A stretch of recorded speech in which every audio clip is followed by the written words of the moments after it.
দিনটি স্কুল খোলার দিন ছিল, কিন্তু স্কুলটা তো খোলা হলো না গরমের কালে, গরমের জন্য, সরি। তো কি আর করার, এখন তো ঘুমানোও যাবে না, যেহেতু মেয়ের কোচিং তো আর বন্ধ হয়নি। তো 8:45টার সময় মেয়ের কোচিংয়ে যেতে হবে, তার জন্য উঠে গেছি। নমস্কার, welcome back to my channel. সবাই কেমন আছেন? আমরা ভালো আছি।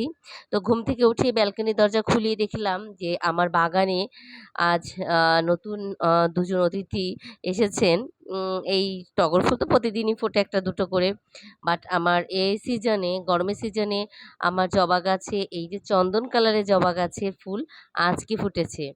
তো এমনি এগুলো ফুটলে আমার দেখতে তো ভালোই লাগে, যেহেতু আমি এদের যত্ন করি। তো সকালবেলা যেহেতু মেয়ে ভোরবেলা উঠে যাবে, তো ওর জন্য নাস্তা বানালাম না। ওর জন্য জাস্ট একটু ডিম পোস্ট করে দিলাম ওকে। তো এই মা আর মেয়ে বেরিয়ে গেলাম। মেয়ের কোচিং আর আমার বাসা খুব একটা দূরে না, খুব কাছাকাছি। আমার স্কুল, মেয়ের কোচিং, মেয়ের স্কুল সব এক জায়গা দিয়ে। তো হাঁটার রাস্তা, রিক্সা গাড়িতে কিছুতেই যেতে হয় না, হেঁটেই যেতে হয়। আর সকালবেলা তো মর্নিং ওয়াক করতে তো এমনিই ভালো লাগে। রাস্তা পুরো ফাঁকা থাকে, খুবই ভালো লাগে। কিন্তু দুপুরবেলার দিকে তো এই রাস্তা এমনি মানে জ্যামে ভরে যায়। এটা হচ্ছে আমাদের মেইন মার্কেট, সেই মেইন মার্কেটের ভিতর থেকে। আসলে আমাদের শহরটা জেলা শহর, বাট এই শহরটা খুব একটা বড় শহর না। ছোট জেলা শহর, কিন্তু অনেক ছোট, ছিমছাম, অনেক সুন্দর। তো এই যে একটা বাগান বিলাস ফুল গাছ একটা গেটের সামনে, দেখতে সুন্দর, তাই একটু ভিডিও করলাম।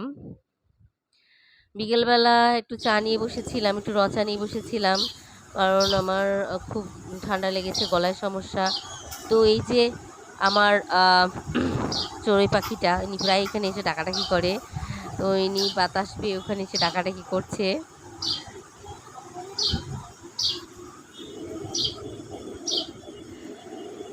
তো সন্ধ্যার সময় মেয়ের খুব ক্ষুধা পেয়েছে, কি খাবে? তো ভাবলাম একটু আলুর পরোটা বানিয়ে দিই। তো মেয়েকে আলুর পরোটা বানিয়ে দিলাম। কি আর করব?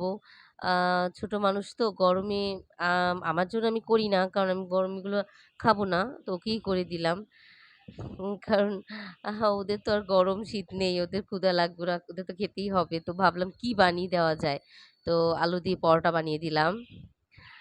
তো আজকের ভিডিও এ পর্যন্তই। সবাই ভালো থাকবেন। আবার কালকে দেখা হবে সবার সঙ্গে। সবাইকে নমস্কার।